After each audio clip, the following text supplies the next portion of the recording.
All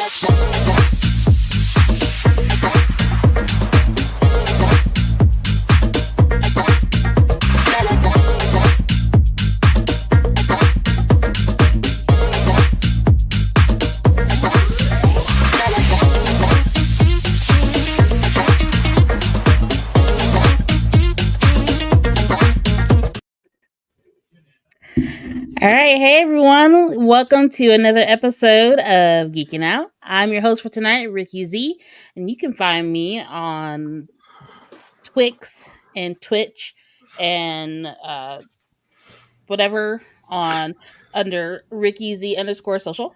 Um, Also, I will also call myself the ghost with the most. Beetlejuice, and that's what we're talking about tonight. Beetlejuice tonight.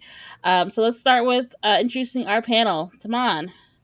Hi, all. My name is Tamon Kane. You can find me everywhere at Tamon Kane. And you can find me here on Geeking Out and, of course, on Scream Kings. I'm ready to talk about the Beetlejuice. Lucio. All right. Oh, yeah. I'm Lucio, or at LucioMan79 everywhere. Excited to talk about this movie. All right, and Cadence. KM. All right. You can find me on Twitter at Cadence Third World. And if you're looking on Facebook, you can find me at Cadence Nova Kane. And yeah, I'm ready to talk about this thing today. Like always, make sure you like and subscribe to our YouTube channel. Make sure you click the little bell on the side so you can get notifications, and so you know that when we go live or whenever a new episode drops, and you can always be able to watch. Like always, we do have a game, and it might be a little bad today because of the nature of the show. The game for tonight is Beetlejuice. So once you hear Beetlejuice, take a sip of something, water, stay hydrated. Anything, whatever you got. Take a sip of something. There you go. That's okay. All right. So let's start off with some Beetlejuice trivia. Now, this is going to be trivia based off of the first movie. I didn't want to do trivia based off the second movie because, you know, we all just watched it. I just watched it this past Friday. So, and I have some thoughts. I have some feelings. But Beetlejuice trivia. All right. So, just against, if you guys know the answers, feel free to add your thoughts in the comment section. We love for you to join us. So let's start with question number 1. Whenever you guys get the answer, call it out. All right. 5 questions. Question number 1. How are you supposed to call upon Beetlejuice? Big O. Say his name 3 times. Like Candyman. Is that right? Give me the bell. I think Candyman is more than that. It's 5. 5 Bloody times? Mary also was 3. Ooh, God. So, calling upon folks by saying their name too many times. Ooh. It's like mom, being a mom. That's the opposite of my experience. That's what happens. I turn into a demon. You call my tell name. your kids you got 5 times to call my name, and you know what happens next. Right. It'll be hell on earth. Okay. My mom would tell us, I changed my name. I'm not telling you what it is. My mom used to say that too. Amen. All right. Hey, God, just go ahead and call it out if you guys know the answer. All right. So, next question. Question number 2. Alec Baldwin and Gina Davis play Adam and Barbara. What is their last name? Oh, you did that. You ate that with this one.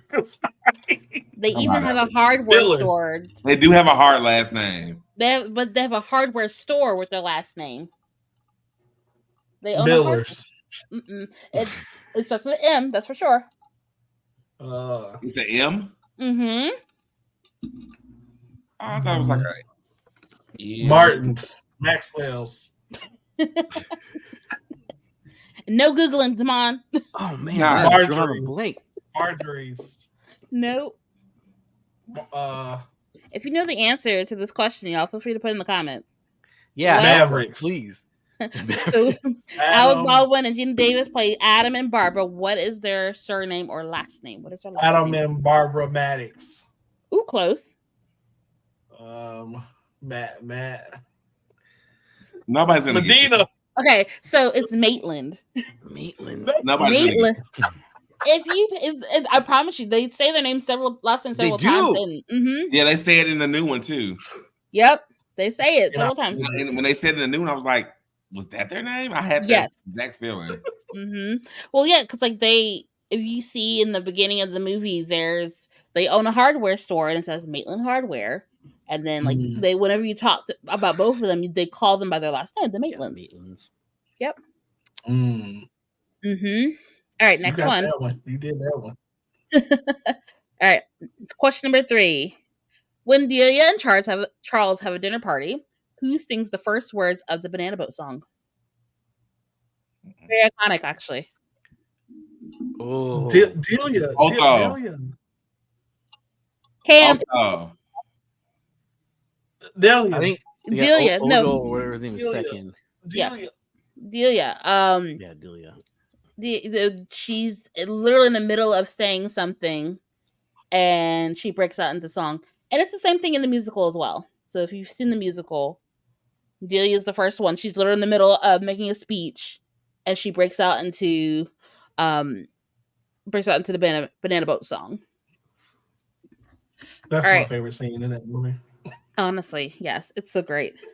All right, next question. Question number 4. What does Beetlejuice play with Lydia to get her to guess his name? Lucio, you got it. Yeah, finally, one. I think everyone's got one right now, so this will be the tiebreaker right here. All right, what is the name of Adam and Barbara Maitland's caseworker? Bob. No. Monique. It's not Marge, is it? No way. Can you picture her though? Yeah. Sandra. She's smoking and the smoke's coming out of her neck. Yes. Roz. It's probably Roz. That'd be so good. You would think so. It's not Roz. I guarantee it's on a placard on her desk the entire time. And I don't know. And they say her name several times. Particularly the one that the front desk worker. Juno. Yeah. Yes, Taban. Did you look that up? No. The last 20 minutes. I like her because she was rude and she smoked cigarettes. Okay, so can I say that my favorite scene with her is the scene with the football players? So like the Maitlands are going like trying to get she's pissed at them for calling Beetlejuice, and like she's surrounded by these football players that just died from a crash. And they're calling her coach. They're like, "Hey coach, where's the bathroom? Are you kidding me? You guys are dead. Where's your coach? Like, are you sure you're not coach? No, he survived." Damn. Right. Ain't that crazy? It is crazy. Which is great. So I'll have to give it to you. Tamon, you won. Beetlejuice trivia. Surprise. You cheated. Also, a reminder that our drinking game is Beetlejuice. Go ahead and drink.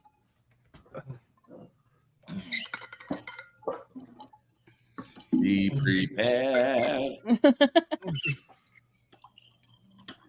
Okay, so before we get into the main topic, I want to go ahead and say it's been a week now. A week and a couple days since the movie premiered on September 6th. I saw it last Friday. I'm assuming everybody saw it like in this last weekend, last couple days. I saw it this morning. So. Oh, for real? Mm-hmm.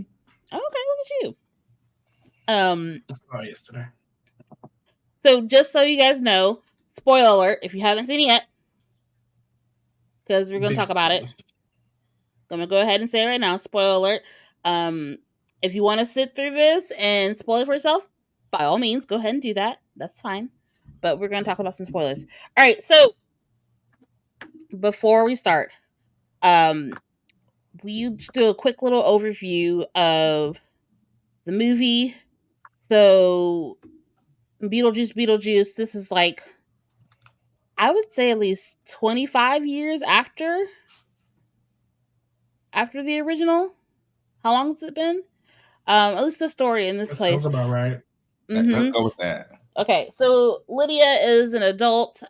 She has her own talk show where she talks to ghosts because that's a thing for her, and she's been seeing visions of Beetlejuice. Beetlejuice hasn't been around for a long time, and she's seeing visions of him. Come to find out, she's had a daughter who's like in her teen years. They're not on good terms. She still talks to Delia, her stepmom, and in the middle of one of her shows, she's getting contacted by Delia, and come to find out, her dad passed away while on a trip. Now, I have some thoughts about how they handled that. Because there's reasons why I feel like there's legitimate reasons why you don't see the Maitlands, but the reasons why you don't see the character the actor that plays her dad, Charles, is another thing. So come to find out, dad passed away. She's not on good terms with Astrid, but she goes to get Astrid, who's at a boarding school, who's completely embarrassed about her mom, who sees ghosts and is known for seeing ghosts. And they go to the funeral. She's got this cringy fiance who's trying to make a buck off of her. And all this time, she's spending time back in Winter Rivers, where the story takes place, and she is dealing with seeing Beetlejuice, who's trying to contact her. And then all this hijinks ensue. So there we go. Thoughts, first impressions of the movie so far? For me, the movie was okay. The movie was decent. It was a decent watch. It really felt like it banked a lot off of the nostalgia effect, versus actually a well-developed story. The story itself had a lot of it had too many storylines. Too many storylines, not enough development. But it was cool for what it was. I didn't absolutely hate it, but I also didn't just over the moon love it. All right, Tamar, what do you think? I thought it was fun. It was definitely a nostalgia pool. I enjoyed seeing all the characters coming back. I thought that what's her name? Catherine O'Hare, Delia. I was like, her and Winona Ryder, her and Lydia look the same age. I'm just like, Jesus. I don't know what that means, but it means something. Yeah. But I had a really good time watching the film. I enjoyed Jenna Ortega played her normal kind of character, it seems. So that was one thing. I really liked how Michael Keaton was able to just slide back into his role as Beetlejuice, and it just felt so natural for him. It literally felt like Lydia was frozen in time from when we saw her last. Feel like she's just an adult version of who she was back then, maybe a little wiser, but it feels like how she dresses and how she like there was no evolution in that part of her. But I think maybe that was okay. Anytime I saw the mom, I thought about Schitt's Creek. So. I agree. There was some things that like it was full. It's all about nostalgia, and there was two characters. But overall, I had a good time. Is it like what came first, the chicken or the egg? Was it Delia or her Schitt's Creek's character? Moira Rose. Or was she pulling from Delia this whole time? All right, Lucy, what were you thinking? I agree with Timon. It was I think it was a lot of fun. I also agree with kids. I think there's a lot going on. I honestly wouldn't have been upset if they spent an extra 30 minutes developing those plot lines. I would have been fine with an extra 30 minutes in the movie. I enjoyed it. I had the same thing. I thought it was fun. I don't think it was better than the original. No. But we'll talk about comparisons later. But back to your point, Cam, there were lots of different things that either did not need to be in there at all or needed the space to be explored. So there were lots of new characters. So like Lydia's fiance, which, you know, he was fine. That kind of added to the story. The boy that Lydia's daughter, Astrid, played by Jenna Ortega, that she meets. That was fine, yeah. Then there's Dolores. Dolores. Okay, so that right there.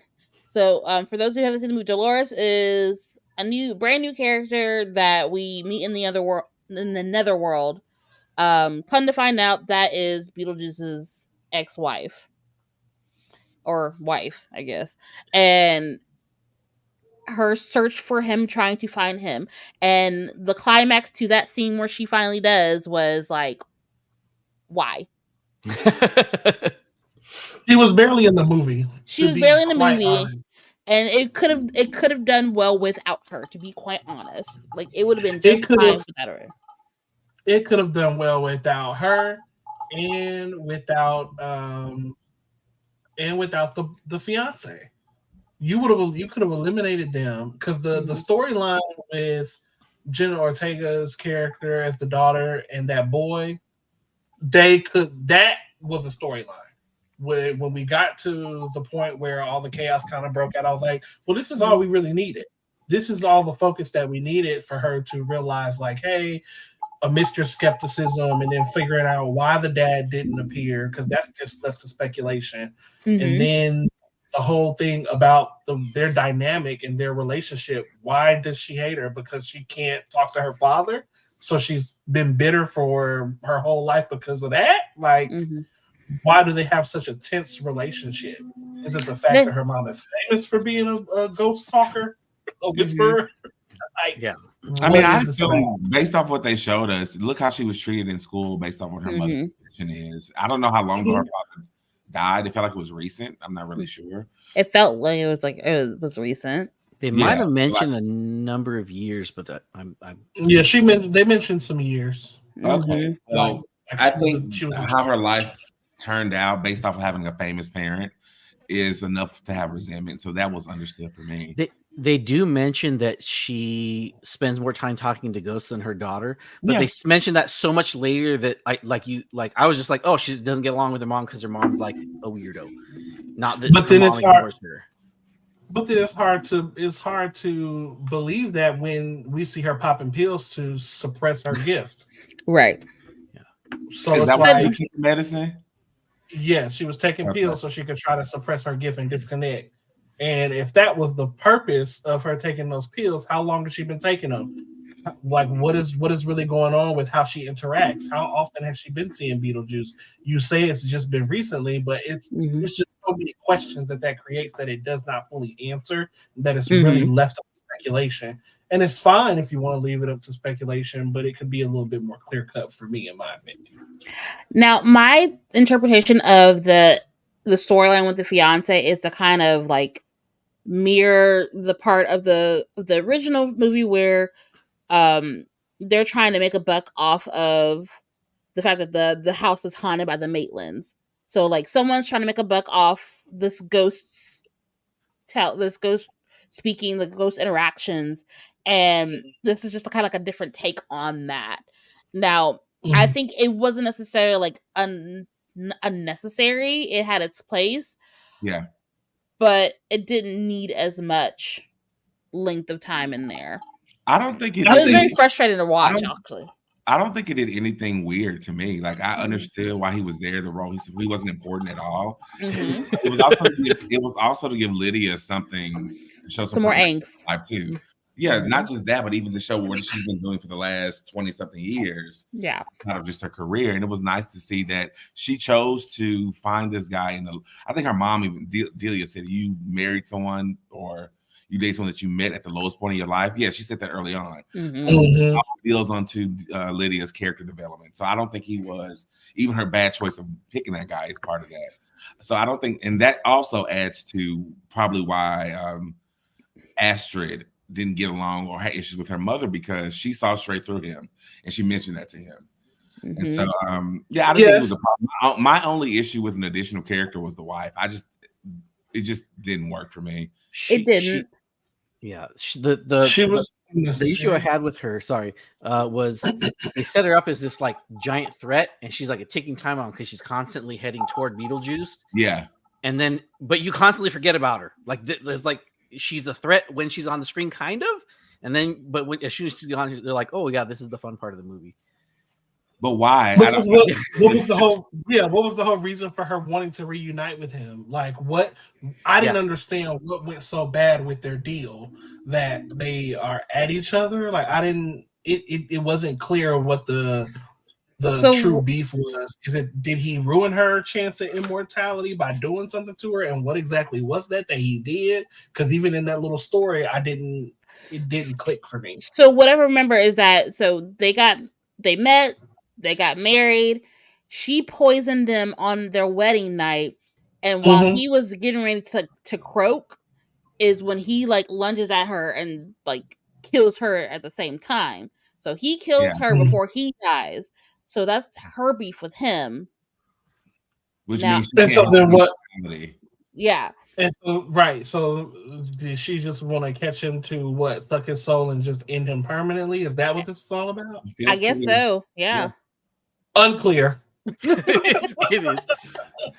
Because other than the fact that like she was a part of some kind of cult that did some weird stuff, there wasn't much about that other than like she was a cult leader. That also so lazy to call it the soul sucker cult. Yes. It would have been so different if they would have found a way to incorporate Astrid's love interest with Beetlejuice's wife as a way to get to the family and find some way to bring both of them back to life. So they're sacrificing two people. And, even though you don't necessarily see Beetlejuice as like a hero or anti-hero or whatever, I mean, that would have been a more compelling storyline for me.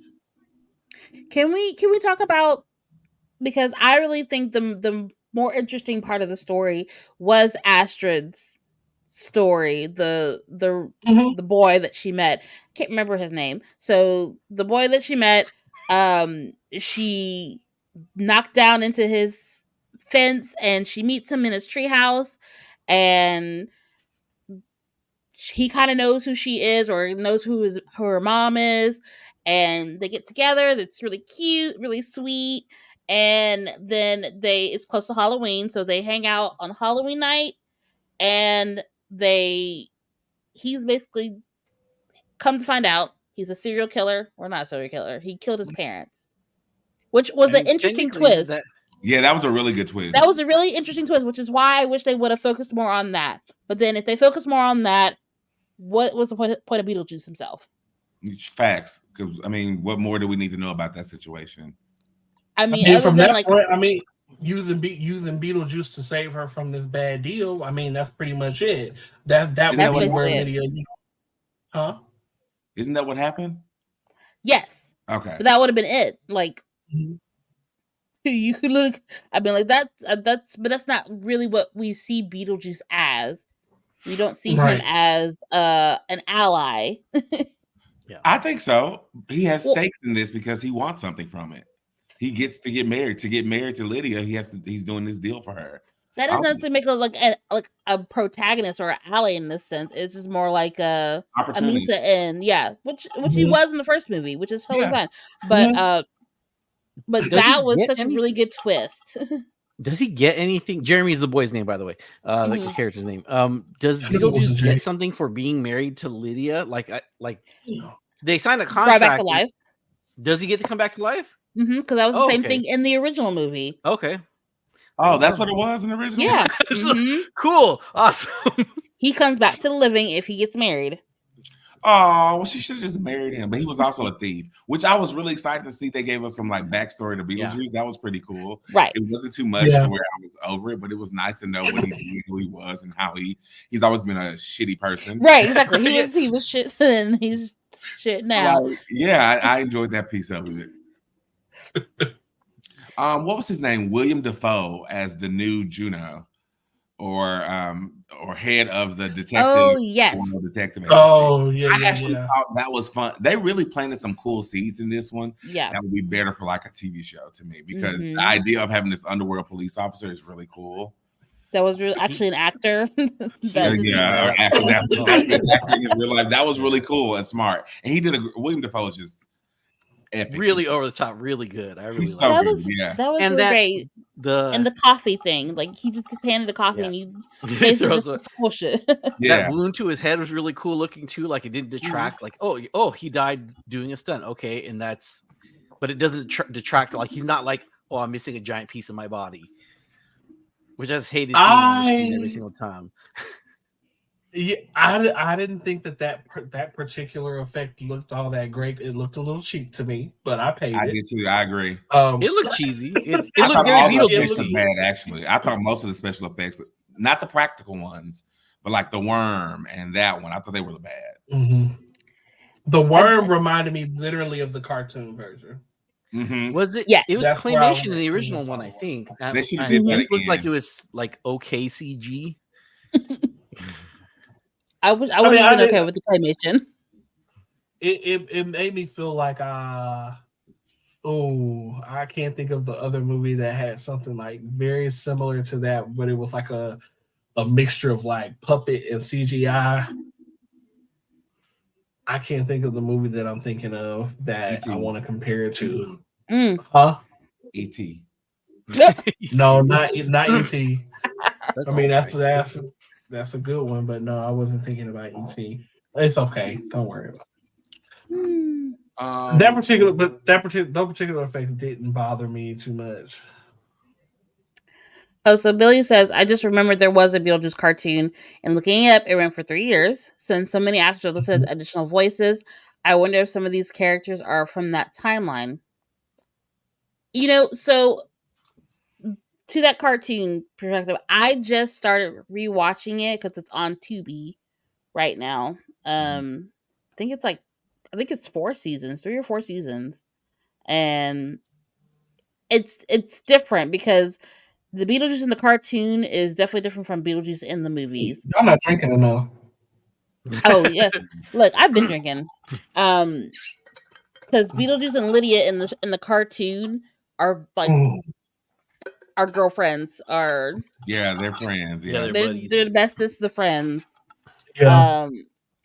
Which I like that idea of befriended, like it's like a Casper situation. Yes, like I befriended this. Yeah.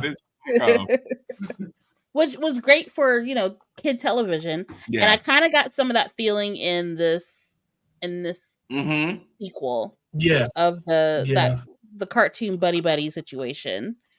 I agree. You said his name was Jeremy. Jeremy. Talking to ghosts like you need Jeremy Wood. So, first of all, why do all the females in this movie have all these old witch names? So Astrid, Delia, Lydia. It's just like, thank gosh. But now I gotta look up what the boyfriend's name was. Rory. Yes, Rory.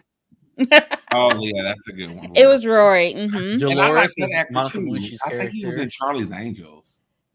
What's his name? Justin Theroux. Right. Yeah, that's him. That's Justin. Wasn't he attached to Jennifer Aniston for a while? Oh yeah, maybe. I've seen him. I've only seen him in regards to Jennifer Aniston. I don't think I've ever seen him in anything. You ever seen Charlie's Angels? The new one? No, the original 2. Original. He's in the first one. Oh, with the what's her name? Cameron Diaz. Drew Barrymore, and he was Irish, something O'Grady. Hold on, let me see. Look, vaguely, what I remember most about those is the Destiny's Child, Independent Woman. So that's what I crazy. That's what I remember. His name was Seamus O'Grady. Yep. That's what I remember. I remember Independent Woman, Part 3. Wow. Wow. Well, I thought his character was comedy. It was comedy. He was the funny part of the outside of Beetlejuice. He was the funny part of the movie. Just kind of the desperation, and it was very clear that like he was not in it for the right reasons. And the way that Lydia was just kind of like I don't know if clueless, but just like, girl, come on. I don't think it was cluelessness. It was just one of those things where it's like desperation, being manipulated. Right. It was her being manipulated and not wanting to feel like the relationship that they built was all for naught and trying to please him at the expense of things that she don't really want to do in her heart of hearts. I'm just like, girl, you don't want to marry this man. And your relationship with your daughter. Hello. And that's another thing. Like that would have been more impactful to me if we understood and this is just a personal thing. When did Astrid disconnect from her mother for real? Was it due to him? Is it just due to the fact that she endured ridicule for her mom talking to ghosts, or is it the fact that she couldn't talk to the father? If I knew these things, this dynamic would mean something to me, but because I don't, I'm just like, I don't care. I'm not invested in what's going on between them. Okay, sure. Okay, what does this mean? At what point is she going to have her revelation? Because that's all that can happen from what you've portrayed. She hit that head on the tree. She also seems like she has a reason for beef with her step grandmother, whatever, Delia, because like Delia's weird and like leverages her like arts whatever for her school, and it seems like she should have a reason to have beef with her grandmother, but she's like really chummy with her grandma. Mm-hmm. That's normal for kids to be like that. I don't have to hold you to any type of standard or accountability. That's just my eccentric step grandmother. My favorite grandmother. She's crazy, and I love my grandpa too. Everybody I hate is my mom. Exactly that. I wonder though. I wonder how much Astrid knew about Lydia's like gifts prior to her. What I'm saying, like, I wonder how much she knew about it prior to her dad passing, and if she knew a little bit of it and just kind of like didn't think much of it until her dad passed and realized that her gifts could not work for her. Yeah, that's fair too. And she's like, "Oh no, this is BS. Screw this." Yeah, and that's what I want to know. If we had just gotten a brief flashback of just the moment where their relationship faltered or fractured, that to me would have given more context and at least have made me more invested in that whole dynamic to healing bit. To go from that to now we're going on trips together doing what you said we would do. And then you see the dream sequence, and then I got all excited and happy, and then you realize it's like a legitimate dream and not a gaze into the future of what happens. Mm-hmm. At the ending. Yeah, because I was like, oh, love at first sight. Oh, get in there. Oh no. Now why? About this? No, I didn't think this was a gaze into the future. Really quick. Okay, because I took like 11 like 10 to 14-year-olds to go see this movie, and that ending right there was like, oh, are y'all okay? Like this was a bit much for me, only because the degree of ratings for these two movies, for the original and this one, feels vastly different. The amount of time that someone said shit in this movie compared to the first one was a lot. I hear you. I do think that they did a decent balance, in my opinion, between those somewhat inappropriate those inappropriate jokes, right, to just kind of under the radar kind of vibe. I think they did a good job of kind of unless it was blatantly in your face like this demon child popping out of coochie. So oh, I forgot about that. That was a lot. going back to her, that love at first sight thing, that drove me insane, because like I literally said, I was with my daughters, I was like, she needs to calm down, because like there's 2 boys now that she's seen, and she's like, woo. A teenage girl named Astrid at a boarding school for girls, it looks like. So yeah, she's hungry. It's okay. Golly. So how do we feel about this version of Beetlejuice that we have in this current version? How does it compare to the first one? It feels the same. Yeah. I don't think anything has changed. It feels like it was the same Beetlejuice to me. His performance wise, based off what was on the page, but I thought, you talking about Michael Keaton's performance? Yes. Oh yeah, I thought it was great. Yeah. Oh, I mean the performances were fine. In regards to comparison to the first movie, there is no comparison. I just don't think that they are. I like the first one more than I like this one. Yeah, that's really what I got. I like the first one more than I like this one for sure. We'll talk about more like deeper into those comparisons in a little bit. I just kind of want to like just kind of get into some of those characters that we got, and so a little bit more into Jeremy. And like I said earlier, I really liked that twist for Jeremy. I wish we could have delved a little bit more into that. I wish that could have been more of the plot than what it was. Agreed. I agree too, because like I said, that was one of the better aspects of the movie for me, that I was like, oh, that's perfect. Exactly what I thought. In regards to, because when they walked in the house, I'm like, they didn't turn around. Yeah, they're ghosts. And then he had the book. Everybody in this house is a ghost. So and in hindsight, that should have made them. That should have been like a easy like red flag. That should have like yes, nice. Yes. So wait, are we ghosts? Are we dead? Or did we have? No, she is. No. Yeah. The journal, guys. Are you dead, Timon? This is Timon's reveal. He's been a ghost the whole time. Surprise. Right. He ain't dead, because if he did, I'd kill him.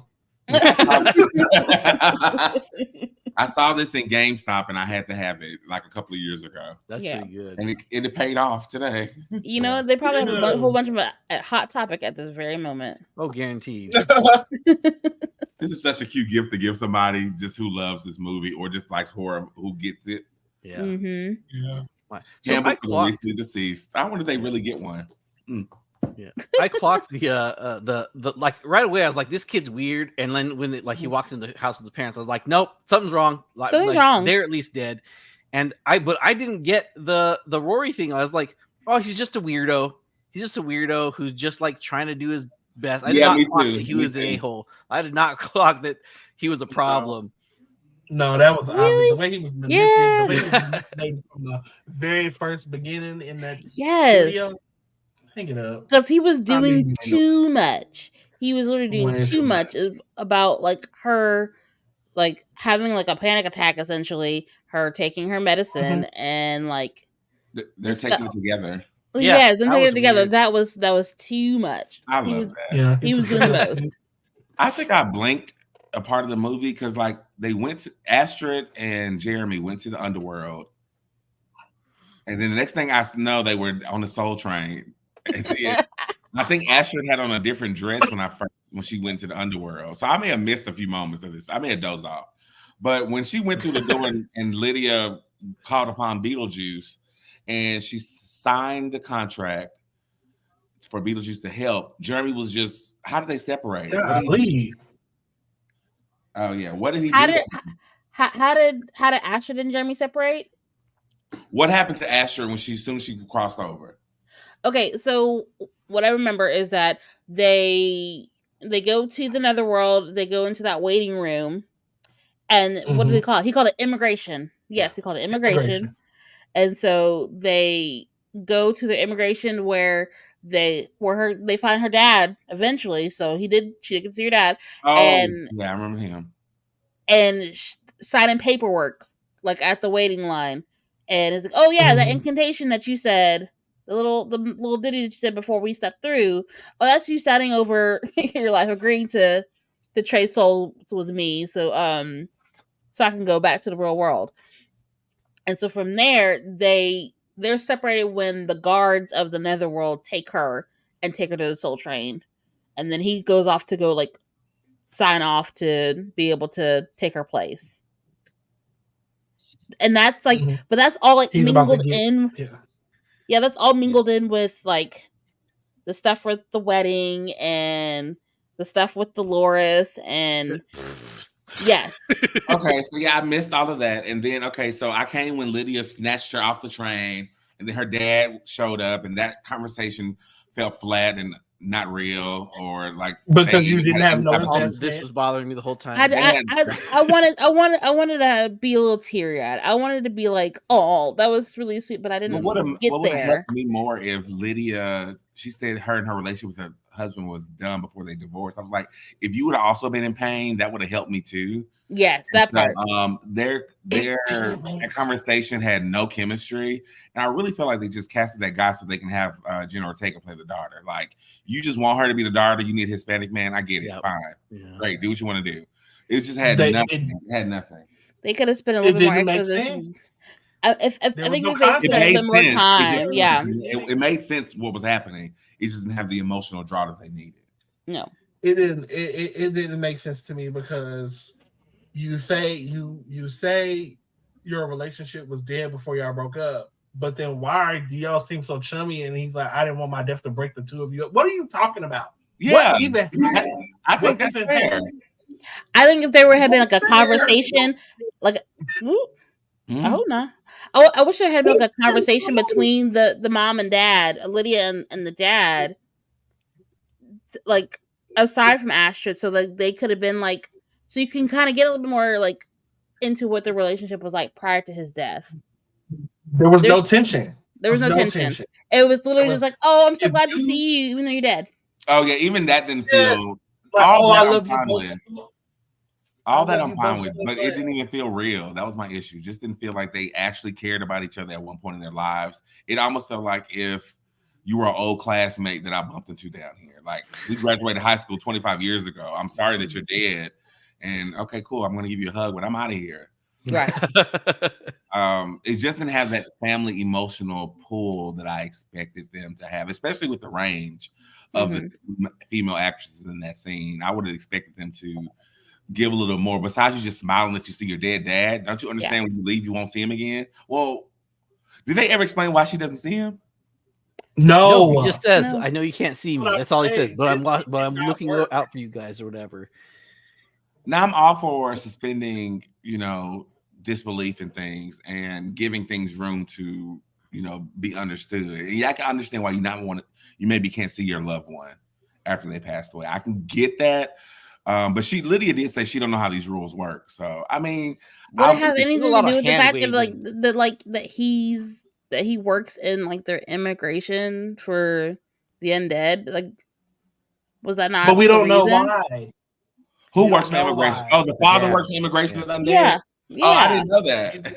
Because that's how that she sees it. She's been passing on. He's like literally in the booth, like filling out paperwork and stuff for people. But he said that he comes around them all the time, which I don't understand. So they just can't see him. So it has to be something to do with the ability. So the information is there, just how you want to pull it out. I guess. Sure. It seems. I don't know how the rules work. Sounds a lot like I don't feel like making rules for this, so I don't have to explain it. You're the whole handbook. We don't need this. Yeah. Whatever. We'll just say it's in the handbook. Yeah. I mean, the handbook is terrible. Like the whole point of the handbook is awful. What did they say? It said it reads like a VCR manual. That's what they said it did. Yeah. Overly complicated. Yeah, overly complicated. I mean, if I was Lydia, I would have been studying that for the last 25 years. You would think. Especially if you have the nerve to have a career out of it. Also, like if they found a loophole to get the Maitlands away, hey, look, I remember the name. Like, wouldn't she have had to pour through that book at some point? What is the loophole? Yeah. I don't know. So I really didn't like that, actually. I don't like this one sentence throwaway line. I mean, yes, that's what you have to do. Right. Yes. However, I wish that would have tied into a resolution of this actual film, which is I thought they were going to do something like that when I thought Jeremy was a good guy. It does hint that there's a way for he's been here. He's not actually trying to do bad things to her. He just wants to go to the other side and do some whatever it is until one of my favorite characters from the original movie, her daughter, the real estate agent. Right. Yeah, she's one of my favorite characters in the original because she's just so nosy and pestering, and they hated her. And that's how she was. That's how her daughter was in this one. Yeah. That's that throwaway line that they have, where it's that like it alludes to like there's something Jeremy could have found, like that's like, but it's like I don't know. I would have liked more. I absolutely would have liked something, anything like. You get nothing, Glenn Coleman. You get nothing. Yeah. None for you. So what are your thoughts on the fact that I feel like this was still very much Lydia's story as opposed to Astrid? The way that they've been promoting the show, you would think that Jenna Ortega would have, well, it's still a big role, but a bigger chunk of the storyline. I feel like it was still very much Lydia's movie. I agree, and I'm glad. Actually, it's very much still like Lydia's perspective. Agreed, and I'm glad it's still Lydia's. Yeah, story. That's the story it should have been. Okay. It's nice to have Jenna. I mean, you have the name, and that's all that matters. But like, honestly, sure, maybe it's a passing of the torch later on. But at this current time, I enjoyed Lydia, and I hope in the next one, which they're working on as we speak, I hope in the next one that Lydia is still in the forefront. I'm sure. I'm of the mindset that like as much as it didn't suck that she was in it, Jenna Ortega's involvement is very much fan service, stan service, if you will, because of like prior to us like it being announced that she was even going to be they're going to make a second one. Like there were like fan art and like fan like theories of like Jenna Ortega being a part of this. Is like before she even did Wednesday. And so like I think it was a good fit, but her character itself wasn't like, it wasn't anything crazy. Yeah. It wasn't really anything special. It was just the daughter. It wasn't the star main character, which is fine. Right. It's okay for her to be not the main character. So this was okay, I think, for her. I actually enjoyed Delia more than most people in this entire thing. I think she was great in this one. Her pissed me off, even though she'd probably be back in the next one running the underworld. Knowing Delia, she'll be running the underworld. And she was so good when she died. She was like, even her last thing to her husband, she is so self-absorbed, it's crazy. She was like, look what happened to me. His whole face is split open. Right, his whole, not even just like it's gone. His whole top half is gone. Okay, so we're gonna go into a quick commercial break, and we're gonna talk about some more really of the hits, misses, or overall like comparisons, and whether or not we really think it needs to be a trilogy at all. If this was just a good enough nostalgia grab. So we'll be back in a moment.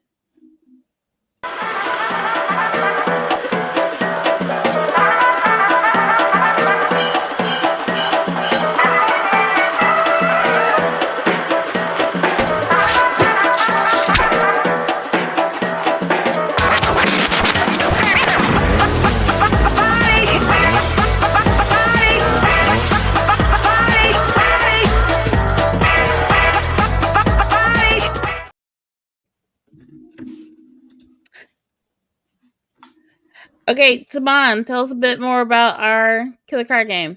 Killer card game. It's right here, folks. I have all the props today. That's 2 days in a row. Look at you. I know. Killer card game on Instagram.com. Check them out. It's like Clue, but more focused on 80s slashers. It's super fun with a group of friends. Go get it now. Before we move on to the next thing, I wanted to briefly shout out to Taman. You have a upcoming review show that you're doing with friend of the show, Evolve.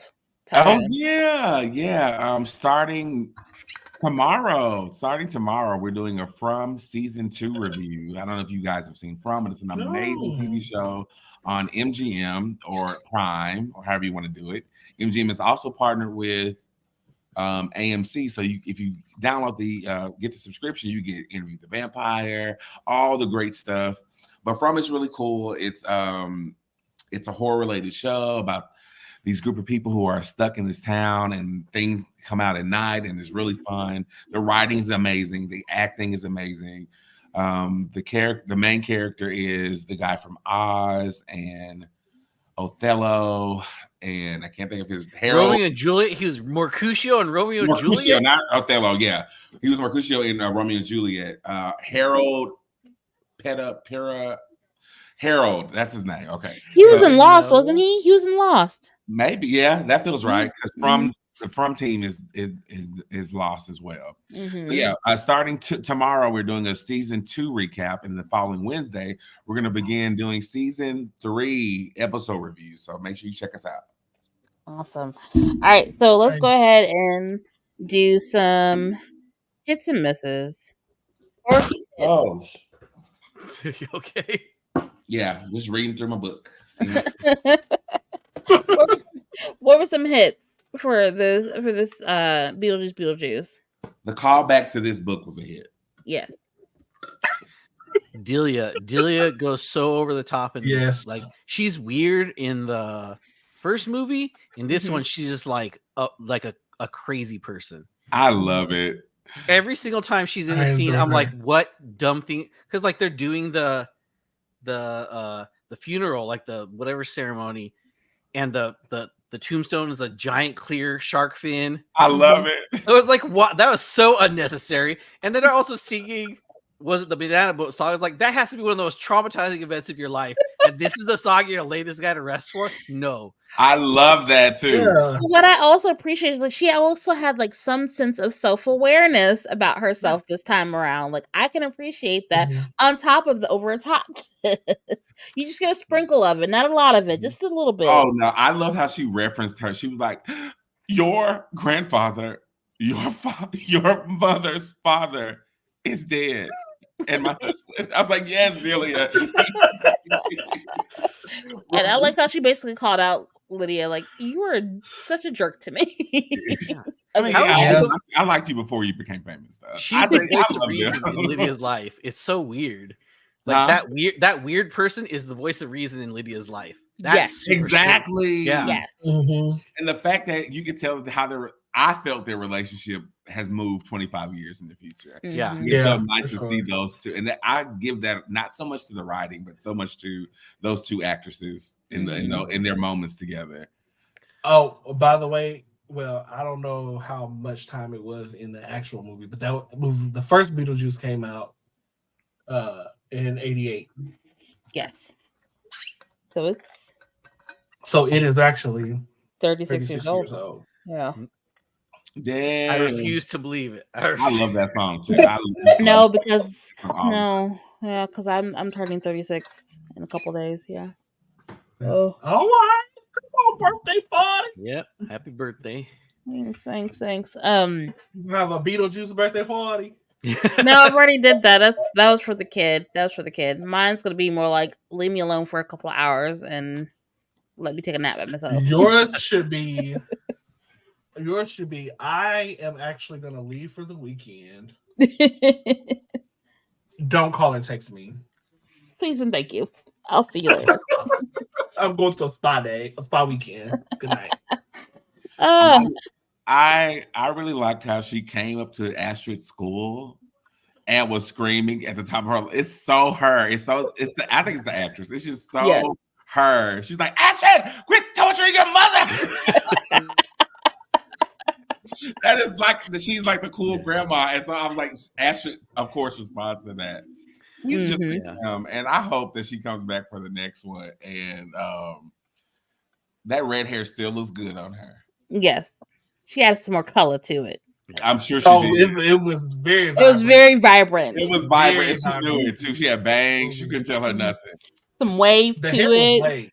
Mm-hmm. The hair She was good. Mm-hmm. She was deep. She looked like a rich woman. She did. She looked like a rich woman, and her house was in mourning, so you put a veil over the whole house. Yeah. That was beautiful, actually. I wish I could. Beautiful, but it was so during beautiful. Halloween, that's gorgeous. Yes.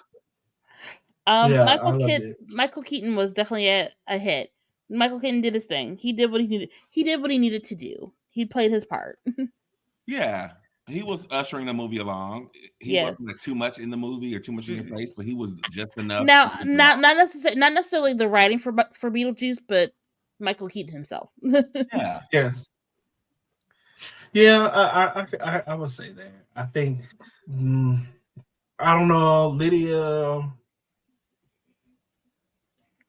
Yeah, I don't like her take on. She can be a hit. I mean, I just expect. I wouldn't say it's a horrible.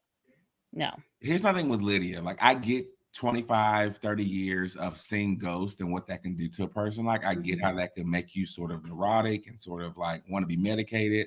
So for that piece, I felt like she did a really good job. But I missed that fire and spunk that Astrid had. That she had when she was that age as well. That's what I was missing too. Like, just that she was so unsure of herself. That was like that was so jarring to see compared to in the original, where she was just like, I'm weird and strange and whatever. You're gonna have to deal with it. You can also go ahead and blame that on the grief that we did not get to experience. Yeah. Or there's also 20-something years of like she had wanted a thing and then dealt with it for 25 years. Like, okay, now I got to see ghosts all the time. This kind of sucks. Like, you could see, like, I became an adult and I became boring and I became like what like my not her parents per se, but like a parent. Yeah. I think that I feel like even if they would have talked about that at some point, at least just talked about it, then it would have talked about how where the shift just happened. If you give context to what we're seeing, then we have a better understanding of the journey and we connect more. But I don't feel like we were able to connect because, okay, so she saw these people, she built a career off of it. She's popping pills. Does she not want to do it? Is she doing it because of the guy? Is it only because of him? Or was she also doing it because she's good at it and she cares about helping people? Like, what got her into this field to begin with? How long has she been in this? Long enough to do movies and have all these different things or have movies made about you or whatever? But we don't know. I don't feel like we got enough. There was like a movie banner. I think that was for a movie. Might have been for a book. I don't know. We don't know enough about her for me popularity in this world. I think they gave me enough to understand. She has a TV show, that's enough. Like, we get it. You're famous. She mentioned she was famous. Delia said she was famous. We get that. When she became famous doesn't really matter to me. She's famous in this current moment. Now, how that impacted her relationship, now that's, I think, from what you were saying, that's important. How did those things change her? But you don't get all that in stories, especially that story this big. What was interesting to me was that Lydia was actually capitalizing off of this gift. Yeah. Delia, I could see capitalizing off of it. Lydia, I'm surprised by that. So, and we don't understand what shifted. We don't understand we don't understand the shifts in personality. We don't understand the moves she was making. We don't understand when in the timeline of her life did all these things just kind of occur. We just don't. I don't understand why we need to know those things. But for the very reasons that we're talking about not being invested or connected or not knowing certain aspects, how to respond to certain aspects of the movie. Me knowing when she became famous has nothing to do with me connecting with her and Astrid or understanding Astrid's anger towards her mother. But it does in regards to when did she make this choice to capitalize off her gift, and it also makes the difference of when did the shift happen into how she was using the gift, and when did her fiance come into the picture? They have this weird throwaway line that Lydia says, like, as a way to explain her relationship with Delia. She says, "Oh yeah, we got along really well after I became a sellout, and started and whatever. But Delia doesn't seem like a sellout. She's 1,000,000% who she is. Right. She makes money off of it, but I don't think that she doubts who she is. I think she does capitalize on her weirdness. Right. I don't think Lydia or Delia? Delia. Of course. No, she said. I think she said that to relate to Lydia. Like Delia. Wait, Delia has always been famous. Well, I always wanted to be famous and wanted to be all these things and be a part of these social circles. And that came across in this one, even when she died. I know people. I am people. So like, yes, Delia have always been that way. So she probably feels like once I sold out, I can relate to my stepmom now because I too am famous. I too am part of that same world. Okay, that makes a little more sense. I wonder at what point did that stuff start working for Delia, because Delia was a technically not a struggling, but a struggling artist. Like she was not, she wasn't really doing it like she was doing it before. Yeah, I'm just not one who needs everything spelled out. Some things could be assumed. I do think there is a gray area where you need to be hard and say this is what it is, but for some of the things that we're being listened, I don't think it needed to be spelled out. Like she's famous, sure. She sold out. She said she sold out. Apparently her daughter hates her for her fame, but we know it's layered upon layers of things they mentioned, whether it was 2 seconds or not. Like they mentioned enough. The problem was they didn't cover it to give that space for shit that we don't care about, such as the wife. Right. Yes. Yeah. Any other hits before we move on to the misses? Any other hits? Oh, I thought we were doing both. I thought we just did all of them, but I know. So if we want to go into that, like we can just... I do want one more thing. Astrid can see ghosts. I was like, okay, that's interesting. Oh, like she can see. She has whatever this gift is. Somehow she's tied into it too. That's she hit her head. Hopeful for the she hit her head. Yeah, right when she. Yeah. Right when she saw that man, she hit her head. I'm sorry. I mean, it could be something else too. Like she's somehow connected to whatever. Yeah, I think it might be connected to her family or to at least between her and her mom, because her mom didn't have an incident when she bumped her head and saw those people. That makes me wonder though, like how she did it, but going based off down through. I wonder where this is like that's passing. I wonder if it's passing down from mother to mother. So like maybe in the, because they mentioned her mother's still alive. Yes, I wonder if that like maybe they bring in her actual mother now that Delia is in another world. Oh yeah, that could be interesting. And they how that waited to bring in casted Beetlejuice, whatever her name is, instead of Dolores. Helena Bonham Carter. And Dolores for the next film to play Lydia. Helena Bonham Carter, so she could be in another one of. Yeah, what's his name? Tim Burton movie? Yes, of course. It's like the only one she hasn't been in. It's like we gotta tie her in somehow. In the last 20 years, yes, basically.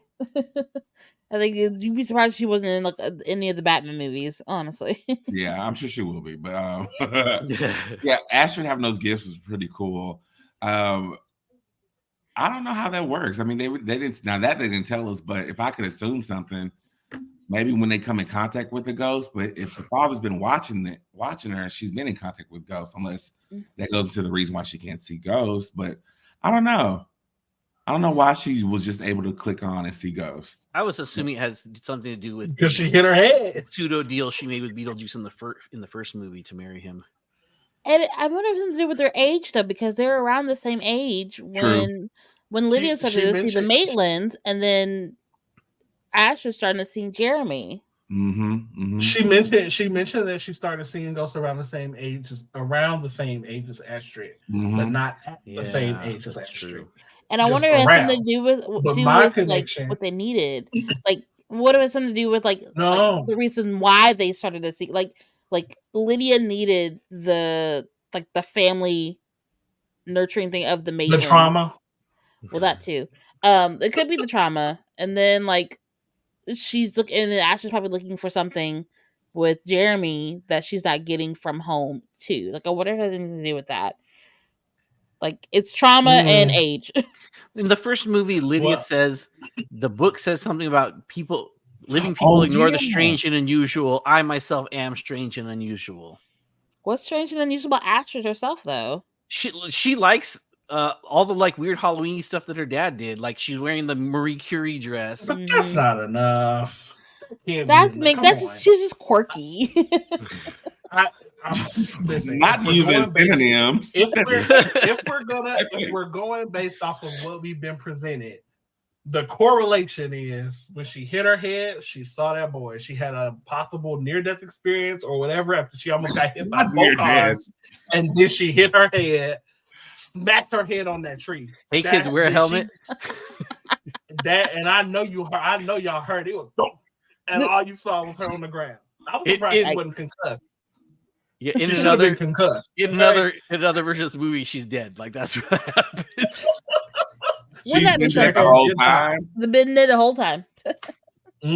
Body in the backyard under the tree. She's been in limbo this whole time, and Jeremy's just waiting there to take over so she can just while she's still in limbo. That'd be interesting. Diabolical. That would be crazy. All right, so we did some hit and misses. Mrs. The wife. Dolores. The father. I thought that was. I don't know. Like the father was a miss. It was a miss. Okay. So I think it should have hit harder. Emotionally. I think if they had just left it with how the father died and not like had this thing with half of his body gone, roaming around trying to like this little mini B story running around of him just trying to find where he belongs. Yes. I would kind of agree with that. No, when I said the father, I meant Astrid's dad. Oh, but both fathers. I was thinking of Charles too. Okay. Yeah. Yes. Okay. So yes, Astrid's father. Yes, was a miss. He was a miss. Yeah. He was a miss. He could have because I could have sworn that when something happens, that they in the first movie, I could have sworn something was like wrong with the ghost physically, and they were able to like reconstitute themselves to look normal, to appear normal. They just died of drowning, falling off a bridge. But then, like, there's he got bitten half by a snake. Yeah, but you should be able to put yourself. I don't know. I could have sworn that the Maitlands were able to like reorganize themselves. So that leads us to the next thing about like people that were missing. So we were missing Gina Davis, Alec Baldwin, and the guy who played the dad was Jeffrey Jones. Now, so the Maitlands, reasonable, ghost, they're not supposed to age. Michael Keaton, makeup and all, doesn't look that much different from what he did in the 80s. At least not as far as Beetlejuice is concerned. The Maitlands, they're a little older now. Alec Baldwin does not look like Alec Baldwin did in the 80s. He looked like a baby. Yes. Yes. Looking like Emilio Estevez. That's how, yes. I'm sorry, that's what it was. But then, but what's his name? Jeffrey Jones. I believe the reason why we don't have Jeffrey Jones is because of some legal issues that he has been dealing with. He's on the register at the registry. Oh, why can't we say what it is? Oh, he's a sex offender. Yeah, I know. Like, what are we doing? Yes, he got caught up for pedophilia. Yeah. Pretty wild. Yeah. So I think what they could have done was, I appreciated the little brief mention of the Maitlands. They passed on. They found peace. Cool. Whatever. We don't have to worry about that. The dad, because he said how he died. And we didn't have to do too much else about that, honestly. That was good. It was a great catalyst to get them back in their hometown. Yeah. That was great. The little animation sequence was hilarious, but I didn't need to see him over and over again. Yeah. And it very much is like a Delia telling the story thing. It was so weird. I didn't need to see him over and over again. No, it was perfect. Like you're done with him. He doesn't need to have like any. You know what? I think it would have been more impactful if they didn't keep showing him sporadically throughout the movie. If they showed him at the very end, him and Delia finding each other. I agree. Did they show him? Or they just showed a bit of body? They showed the this lower half of the body. Yeah. She just means in general. She just means in general. In general. Just don't make his appearance until the end him of the movie. wandering in places. Yeah. Oh. I didn't need the sprinkles of him. Don't be mad at me. Right, that part. Yeah, I didn't need that. I think it would have been more impactful if we just saw him finding Delia, them finding each other at the very end of the movie, like they did. Take out all the sprinkles from in between. So I would have been more okay with those things. Same thing with the wife, the Monica Bellucci character. That part right there, like it was cool for the first minute, like. But even like her stapling herself. Well, even her stapling herself together was too much. Like that took too long to me. Oh, they did drag that out. Okay. That out. Yeah, agreed. Yeah, that took too long to me. If you're gonna do that, like it needs to be establishing, like okay, like this person is scary, this person's a threat, this person's gonna do something, and she does nothing the whole movie, and then at the end she does nothing at all. Exactly. They're like, why was she cut up, and who cut her up? Like what? Why was she in boxes, in pieces? I think unless Beetlejuice went to work on her. But what? When? When did it happen? Why? When they got to the afterlife, they started scrapping. Like what? Like no, because it was really just like a one good half, and they were dead. Yeah. They're both dead. And then why is the only way you can, I guess, subdue her by splitting her body into pieces and keeping her in boxes? And what was so special about the electricity? Like the electricity revived her? Was she actually like dead? A Frankenstein? Why was she in these boxes? Oh, it was a Bride of Frankenstein thing. Yeah. Oh, I don't know anything about that. I was reminded more of like Sally from not Sally. Nightmare Before Christmas. Yes, it's the same thing. It's a Frankenstein type. But like she cut like the stapling this and the long hair and the flowy dress. It was giving me Sally. But then even deeper, but not the fun Sally. So to get even more so into this, she was in wooden boxes. Mm-hmm. Wood don't conduct electricity. Why did the electric shock affect those boxes? What is happening? Speaking of that, Danny DeVito. She could have been eliminated from the entire movie. Danny DeVito was the most interesting part of that scene, and like he was in there for 11 seconds. Was he a guard? I guess he's a janitor, but is he a janitor? I think his role. I think his character name is janitor.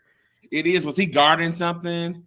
It would be one thing if, like, okay, she was murdered, her body was chopped up and put into pieces, but why would that be in the afterlife? Wait, was she in the afterlife? She was. Yeah, that's where she was in some little room that he was cleaning. He's a racist janitor. That's what Danny DeVito's character is. He's a racist janitor, and like it's like okay, that's whatever. It's stupid. It was dumb. Yeah, they could have got rid of listed out. It was funny for like 11 seconds. They could have utilized him in a different way if you just needed to have Danny DeVito in a shot. Also, what's this? Yeah, and I saw it. I was like, oh, Danny DeVito. But all these characters that are blue, like, what is the blue supposed to be? Because there's tons of blue people there. Oh, they just dead. That's just. But then there's a lot of people dying from drowning. Yeah, that's but like, Juno, isn't she blue also when she has like? No, she's that's lighting. That was purely lighting, honestly. Oh, maybe. No, Juno. Where is Juno? Did they talk about her? Right? No. I mean, you can't really. She's dead. I'm pretty sure of it. But, now I want to look it up. Where's that actress? Yeah, she was. Oh, I'm not gonna say that, but she was pretty old during. Because also all the receptionists are always blue too. The dad was blue. She passed away in 99, y'all. Shoot. Yeah, 25 more years, she would have been in the sequel. That makes sense. I mean, it's tracks. Gina passed away in 99. Juno, she's hilarious. She was funny. I'm looking at pictures of her, but it's all of her old pictures. So like, I feel like old. No, but like all her black and white photos. I feel like I've seen her in something else though. Like, I don't know. Either way, she been in the business for a minute. Yeah. That's making me think of what was that movie we saw last? The Front Room. Oh, were you a model? God. Oh, I was. You know it. If you know that man. Why can't I die? Why? Oh, the best crossover ever if she was in this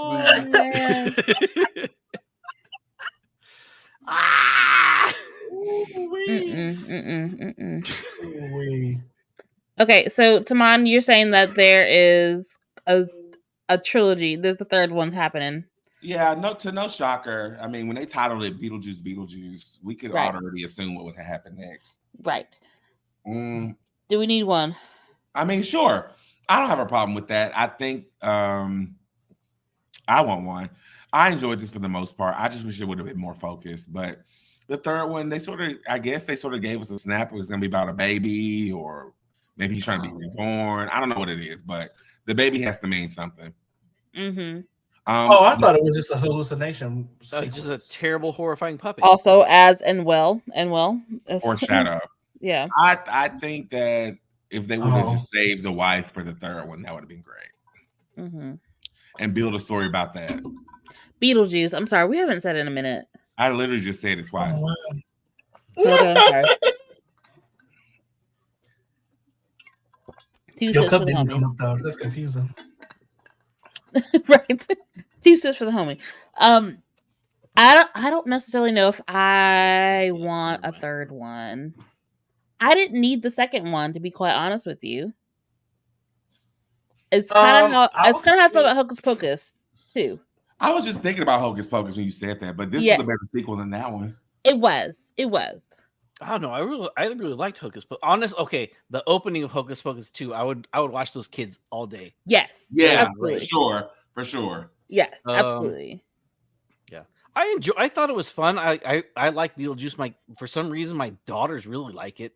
I showed it to them a handful of years ago. They're 16 and 15 or something like that. And we watched it. I don't know. They were probably like 8 or 10. They probably were not old enough to be watching that. They really liked it. I mean, technically, we weren't really old enough to be watching when it came out. Well, I mean, I might have been. Those were just born. I remember the first time watching it, and like there were things that I probably shouldn't have been seeing. Oh yeah. No, I was obsessed. My brother used to do the Beetlejuice voice. Mm-hmm. Oh yeah. Mm-hmm. Oh man, that used to always make me smile. Yeah, I was Beetlejuice, the TV show, the cartoon I'm in, and of course that song with Lydia. Yeah. Yes. When I saw her school, I was like, "Oh my god!" Yes. I've been reading articles while we've been talking about this thing, and a lot of the articles. The crazy thing is, one of the articles I read was, "Why is Asher really upset with her mom?" Is this like really unexplainable teen angst, or it listed all the stuff we said though? So it's nothing groundbreaking from what other people are discovering. And dang, what was the other one? I made a point to bring it up, but not for that one. What were we just talking about before? Oh man. What about a third one? Trilogy? A third one? Trilogy. Yeah. No, not that. It was about. Oh, they were trying to make sure that Jenna Ortega was completely opposite from Wednesday in this one. Yeah, I was going to say the character is distinctly different. I can appreciate that. When she started dancing, I was going to say that's true. But I think that's Jenna though. I think that's Jenna because like she's definitely because Jenna was the one that choreographed her own little dances for Wednesday. She said she's not a dancer when she did that. So like I think that's Jenna. Yeah. Then she better change it up to make it not Jenna. She could act. Make it not Wednesday. She was too busy learning to play the cello for the first movie. I mean, I think her character is not far enough away from Wednesday than I would have pushed her. Mm-hmm. I would have those girls that were taunting her in the school. I would have made her one of them. Completely opposite from her mother. Completely opposite from Wednesday. But she's I think still visually, she probably because Lydia still looks very much like all in black. Too much, and I hated it. And then Astrid was just like not there. She was like, it's like, what is this?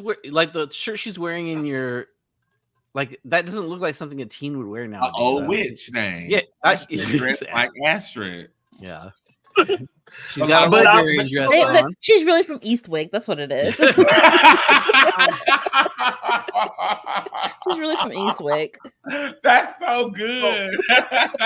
So I'm actually surprised. Hold on, because I just lost my train of thought. Wow, that's crazy. I'm actually surprised that she didn't have at least like one little weird friend that just gets her. Yeah. You mean like Wednesday did? I think that. I mean, Liddy didn't have any friends either. What are the odds? But she has already established herself different from her mother in some ways. Yeah. So I'm just like, you ain't got not one friend. That's crazy. I believe that from the character, especially how those girls were treating her and how she responded back to them. It feels still like Wednesday in that moment. I was just like, make her different. Make her, if you were a bitchy high school girl, I can see why you would really hate your mom. Like fuck you, mom. Like, go to your room. Like, I can see that if your character in other situations are like that too. If you were quick question, random question. What's her name? What was her name in the other movie? Tara, Wednesday, or Astrid? Tara, Wednesday. As it relates to what? Just like comparing the characters, like her acting in those characters. Wednesday. I don't know how to answer because I don't really understand. Yeah, I don't really know how to answer, but I'll say that. What role did she perform in best? How I interpreted it. Oh, yeah, Wednesday, without a doubt. I enjoyed that one. I think that the character also had more time though. Like that character had for sure. 10 hours. Definitely had more time, and I think she just had a lot more understanding of the character. And then we know so much about Wednesday as a character that she had so much material to really bring it to life. And she was the star, so I mean, and make it her own. Yeah, she was the lead and not an ensemble. So yeah. Scream is technically her being an ensemble, and so is Beetlejuice, and just about co-star in this one, right? Sure. Which is a lot of the movies that she's been in. Honestly, like Wednesday has been like her. She's great. She's honestly great in anything she does. I'm not gonna hold you. I know she's a rising star and everybody loves her, but honestly, anything I've seen her in, I've really enjoyed her in. From You to Wednesday to Scream, she's my favorite character in the new versions of the Scream. So. She was in that Disney show, Stuck in the Middle. That's where I recognized her from. I was like, my daughters watch this show. I'm not familiar. She was young Jane and Jane the Virgin. She's like 8. Was. Oh yeah, she was young Jane and Jane the Virgin. I love that show so much. Okay, we've literally seen her grown up in the last 10-15 years for sure. Yeesh.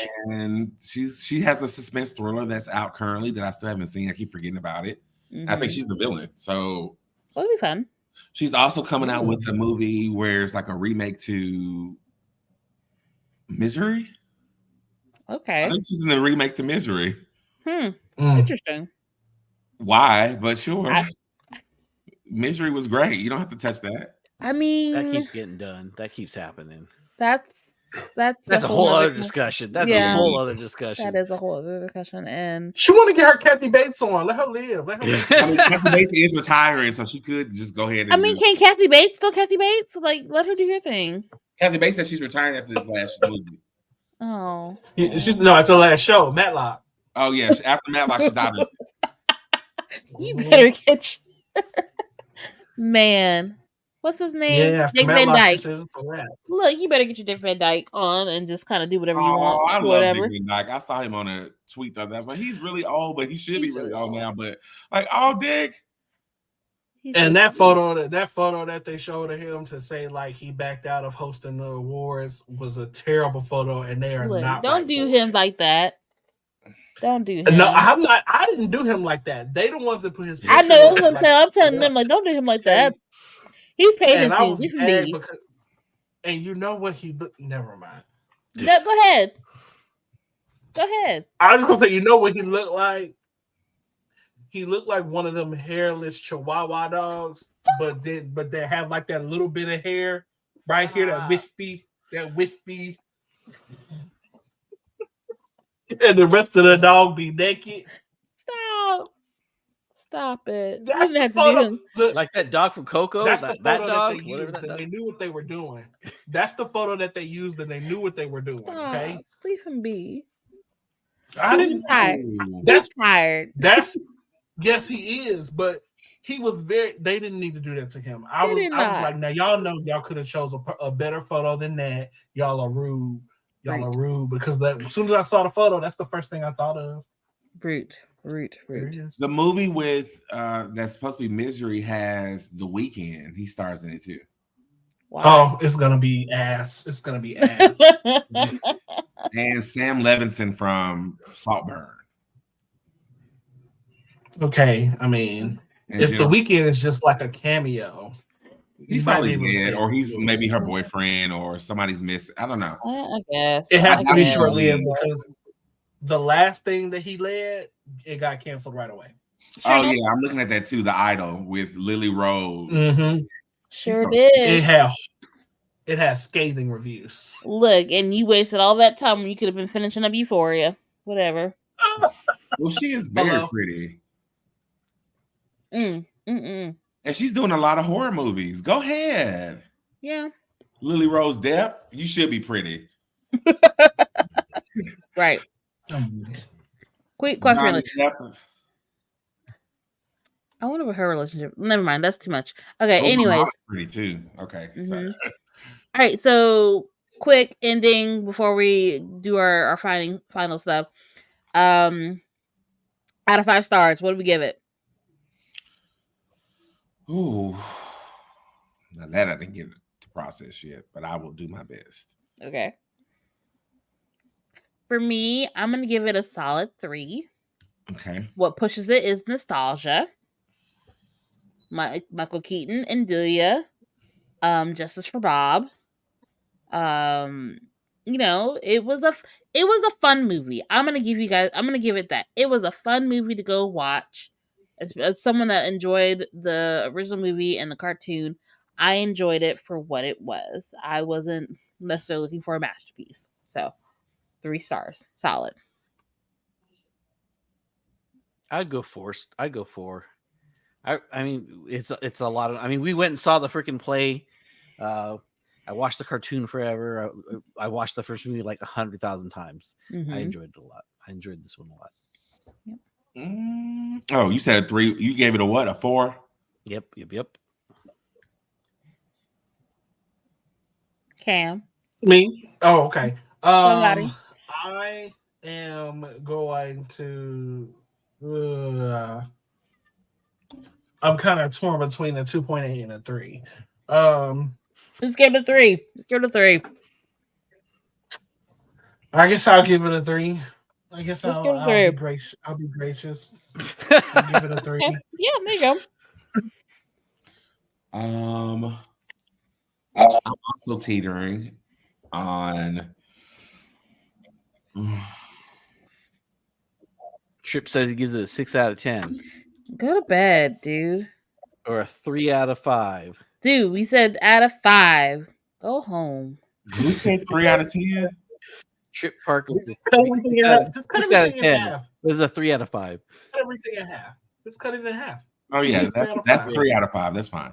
I'm gonna give it 3.5. 3.5. Okay. I also feel like that may be a little low. I mean, they had a lot of problems, but it was fun. Like, okay, yeah, like, it was fun. I mean, I might be biased because the last movie I saw was literally the other one that we saw last where I couldn't be angry at a movie. I know when you come from watching something like that to watching this, you're like, yeah. I'm like, whoa, I like this. Not fractions are hard. You're funny, Trip. I gave it 3.5, so that gives us a Geeking Out score of 3.375. You know what? Right. I think that's solid enough. That feels good. Solid. That feels good. Yeah, it was solid. And you know what? It was like I said, it was a fun movie. It was something to go see during spooky season that you can take the kids to for the most part. At least they're tell them not to repeat the cuss words and there were cuss words when he stamped Jeremy's I remember that. Like F off or whatever. Shit out of luck. Yeah. It was shit out of luck. That was so funny. And I must have bleeped out a few things because I don't remember what happened to Astrid. I was going to wear them out today until y'all told me that something actually happened with Astrid. I honestly thought when she got down there, did she have on a different dress? No, she had the same dress on. She wore that dress to his house. Yeah, that Mary Curie dress. Yeah, she was Mary Curie after the radiation. Because they were supposed to pass out Halloween candy. It was Halloween. Okay, I was wondering why she was in an awful dress. Okay, I thought they put her in that. Okay, so yeah, she got in this dress, and the next thing I know, she was at the Soul Train. I was like, wait a minute, he not gonna this Soul Train. Never mind. I actually love the Soul Train. I love the name of it. I thought it was so cool. Because it's the soul. But the fact that they were down there dancing was giving me the most. Y'all doing it. Come on, Nucky Buck. Yeah.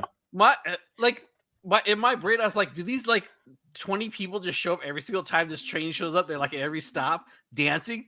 And they get on they're not going to the afterlife. They're employees. They're here to they're Disney cast. They're a flash mob for the afterlife. It is a Disney cruise. Universal Studios cast, I guess. I don't know. Is that what it is now? I don't know. That's what it was given. Dance intro. Yeah, I thought I missed a whole bunch, but I guess I didn't. But it's just weird. There's some weird things that seem a little bit disconnected. Timing is awful. Pacing is weird. Elite employees.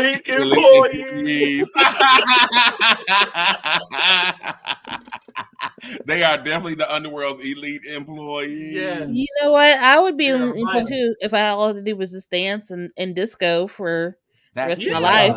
I like it. Mm-hmm. Get on the train. Right. Get on the train. Yeah, exactly that. Get on the train. We needed all of that. And I didn't like the church singing scene. It was not like the original at the dining room table. Yeah, the song they did not strike it. They didn't strike lightning again. It was terrible. It was flat. She was giving Wednesday. What's the one where Beetlejuice is playing the guitar on the those scenes were weird to me. Like where they're just like randomly lip singing. Like those moments were so weird to me. I completely forgot about those things. Like there was at least 2 or 3 scenes where he's just like randomly lip syncing. I thought the first one was fun. RuPaul, all right, yeah. RuPaul definitely would have chopped them. Look, RuPaul would have sent all of them home. Lip sync for your life, golly. Sashay away.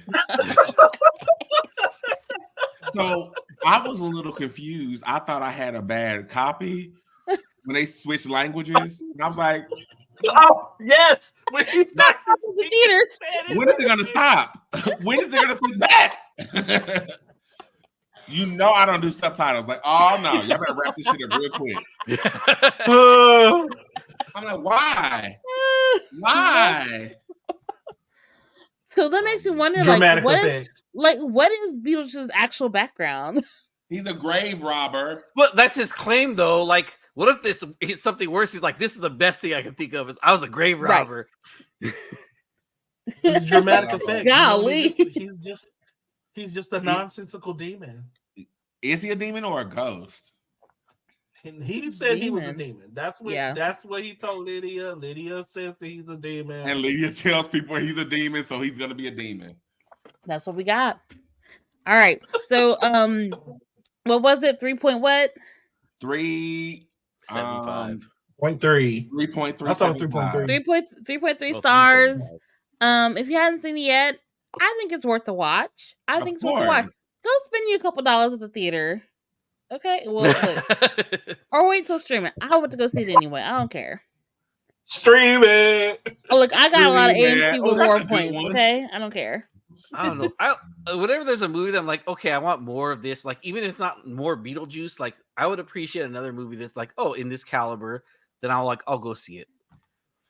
In this universe, in the Beetlejuice universe. No, I mean it doesn't have to be in this, but I mean a movies of this type. Like if I wanted another, like it doesn't have to be a nostalgia movie, but like if they decided to do like an original, like whatever, something that fits in this like milieu, like what other movies from the 80s would you say fit in this category? Like I would in this thing. I just I think if when it comes on streaming, I'm sure I'll see it again. However, I'll probably watch it again. Yeah. Jenna was on a bike, so I don't know if this is a bike, kids on bikes. No, it has to be much hard. Oh, is that the next episode? It's not. No. Well, no. It's not. Oh, that's right. Okay, I know. Okay. I mean, supposedly that our next episode is canceled. Allegedly. Well, that's canceled. Not happening. Yeah. Is the canceled episode canceled? It's canceled. That's the whole purpose of all of it. I'm going to show you how to properly cancel. Well, anyways, we'll get with you guys to let you guys know what is the next episode very, very soon. I am Ricky Z. You can find Ricky Z. Stop. Get out of my face. Ricky Z on social on Twix and Instagram and all those fun places. And I have my friend Taman here. Okay, let's try something. When you say I'm Ricky Z, I'm going to say I'm Taman Kane, and then Lucy is going to go, and then Cam's going to go, and then we're all going to say, and we are Geeking Out. Okay. All right, let's try it. That's how we're going to end it. Okay. I'm Ricky Z. And I'm Taman Kane. I'm Lucio Man. And I'm Cadence. And we are Geeking Out. Geeking Out. That worked great. This is something that you practice before the end of the show. No, we need to do this every time now. It's gonna be awful every time. I love it. Yes. I love it. Peace out, bitches. Right. Good night, y'all. Like, share, subscribe. Yeah.